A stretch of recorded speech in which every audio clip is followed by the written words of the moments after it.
International YouTube channel में खुश आमदीद। आज मेरे पास एक बहुत ही प्यारी और बहुत बड़ी शख्सियत मौजूद हैं, प्रोफेसर डॉक्टर ग़ुलाम नबी ज़ाहिद साहब। प्रोफेसर डॉक्टर ग़ुलाम नबी ज़ाहिद साहब एक बहुत ही बुलंद पाया तलीमी शख्सियत हैं। इन्होंने 6 मज़ामीन में एमए कर रखा है, जिनमें इस्लामिक स्टडीज़ है, इकनॉमिक्स है, पॉलिटिकल साइंस है, हिस्ट्री है, उर्दू है, पंजाबी है, और इसके साथ साथ इन्होंने मुख्तलिफ़ ज़बानों में लैंग्वेज कोर्स भी किए हुए हैं, जिनके अंदर अरेबिक लैंग्वेज कोर्स है और जर्मन लैंग्वेज कोर्स है। और ये सऊदी अरब में भी रहे, रियाद में इन्होंने बड़ा काम किया है और हमारी खुशनसीबी है कि ये आज हमारे पास मौजूद हैं। हम उनसे पूछेंगे कि इनका ये सफ़र यहाँ तक कैसा चलता हुआ आ रहा है। अस्सलाम वालेकुम सर। कैसे हैं सर? ठीक ठाक है सर। सबसे पहले आप हमें अपने बारे में बताइए। जनाब शुक्रिया, आपने मुझे मौका दिया कि मैं अपनी तारीफ कराऊँ। मैं सियालकोट से मेरा तल्लक है।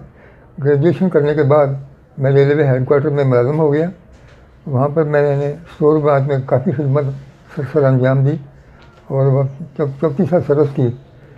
फिर वहाँ से रिटायरमेंट हो गई और मैं मौजूदा हालात में बीए को इंग्लिश पढ़ा रहा हूँ।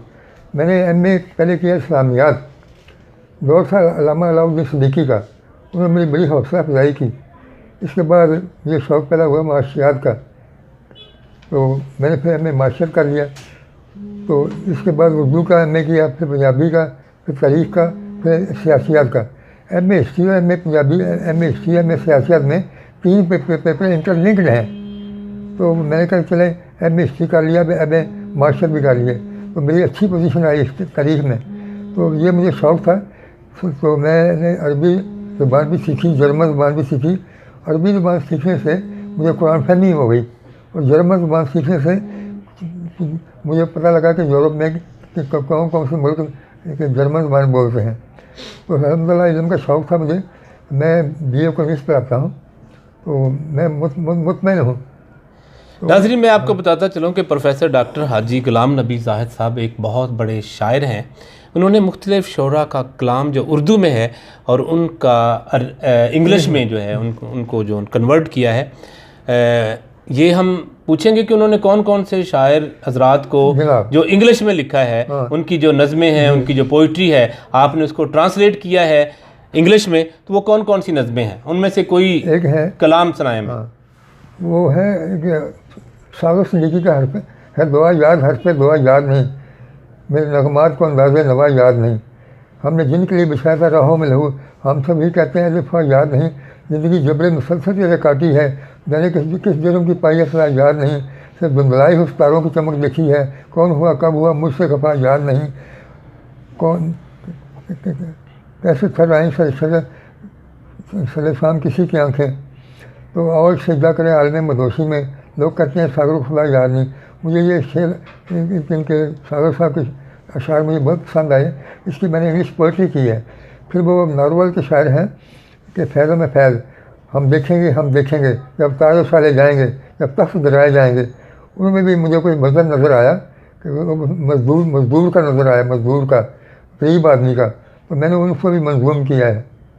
तो बल्कि मैं जब मौका मिलता है तो आप हमें जो है, जो आपने इंग्लिश में पोइट्री की है, तो हमें ज़रा इंग्लिश की पोइट्री के बारे में बताएं और हमें वो कलाम सुनाएं इंग्लिश में। की पोइट्री तो उसको मैं ज़बानी याद नहीं है, लेकिन मैंने जो अल्लामा अलाउद्दीन सिद्दीकी को इंटरव्यू दिया था, आपका नाम क्या है? मैं कहा ग़ुलाम नबी ज़ाहिद। आप शायर? मैं जी। आप किस इलाके से? मैं कहा मैं सियालकोट अल्लामा हज़रत अल्लामा इकबाल साहब का मैं महल्लेदार हूँ। मैं वहाँ पर ज़मीन जो सियालकोट की इतनी जरखेज़ है कि शायर पैदा करती है। मैं आप शेर तो सुनाएँ।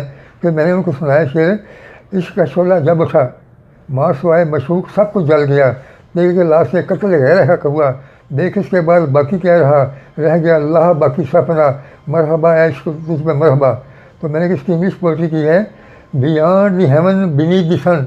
ये एलिट्रेशन है इंग्लिश प्रोबेबली में इंग्लिश पर। Beyond the heaven beneath the sun there is none but one is though not any other one. Gracious, merciful God is one, and Muhammad, may peace be upon him, his prophet. तो ये आपने English में इसकी translation की थी। किया। तो sir आप सऊदी अरब भी गए थे, सऊदी अरब जाने का आपका तजर्बा कैसा रहा? सऊदी अरब में मुझे जो चीज़ पसंद आई सबसे ज़्यादा वो तौहीद है। तौहीद है। नंबर 2, पहले तो लोग नमाज नहीं पढ़ते थे, फिर वो एक दौर था शाह फैसल का, तो शाह फैसल के दौर में मतबे पैदा किए कि भाई इनको कौन नमाज पढ़े। अच्छा, वो मना करते हुए आप ना दुकान खोलिए, बंद करें। वो कहते जी हम गाँव का आइता कोई ना कोई काम करना होता है। तो मैं ये ऑर्डर फैसल साहब का नहीं है, ये अल्लाह का ऑर्डर है, अल्लाह का ऑर्डर है। हमने आपको दुकान बंद करके देखना है, दुकान नहीं बंद करोगे आप अंदर हो जाएंगे। बल्कि मुझे तौहीद पसंद आई। नंबर 2, हर सऊदी अरब में बच्चा जो है नमाजी है। नंबर 2, वहाँ चोरी में हमार नहीं होती और लोग ना मेहनती हैं। और सऊदी अरब में मैं हम मक्का मुकरमा और मदीना मुनव्वरा 2 मुक़द्दस मकामात हैं, वहाँ पर लोग बड़े मिलनसार हैं और ख़ुसूसन मदीना मुनव्वरा के लोग तो बहुत ही मिलनसारी करते हैं। तो सऊदी अरब में जो मेरी ज़िंदगी गुजरी तो वो बड़ी 5 मीमों पर गुजरी। पहली मीम कि मैं सुबह उठा तो सीधा मस्जिद में गया, मीम मस्जिद। नंबर 2, फिर मतअम खाना खाने के लिए। इसके बाद हम मदरसा गए। चौथी मीम हम मस्कन आए हॉस्टल में। पाँचवीं मीम मुसाफिर। 5 मीमों में मैंने गुजारा किया। तो वहाँ पर बड़ी अच्छी ज़िंदगी बसर की। वो वहाँ पर रूहानियत मुझे मिली और वहाँ पर अल्लाह के फजल करम से हम 5 वक्त की नमाज़ पढ़ते रहे और हॉस्टल में रहते हैं।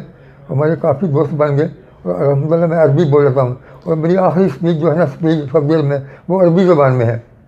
माशाल्लाह जी। प्रोफेसर डॉक्टर हाजी गुलाम नबी ज़ाहा साहब एक बहुत बड़े शायर हैं।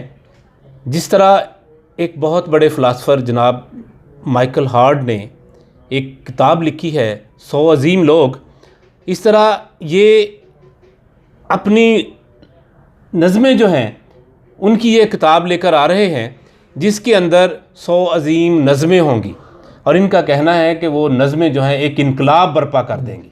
तो हमारी ख्वाहिश है कि हम भी वो किताब देखें और मैं आपसे वादा करता हूँ कि जब इनकी किताब आएगी उसकी इनॉग्रेशन जो है मास्टर सर्विसेज कराएगा।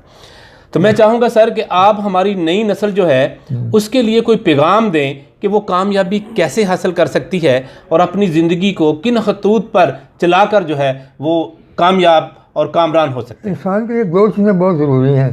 पहली चीज़ करैक्टर है, करैक्टर बहुत ज़रूरी है।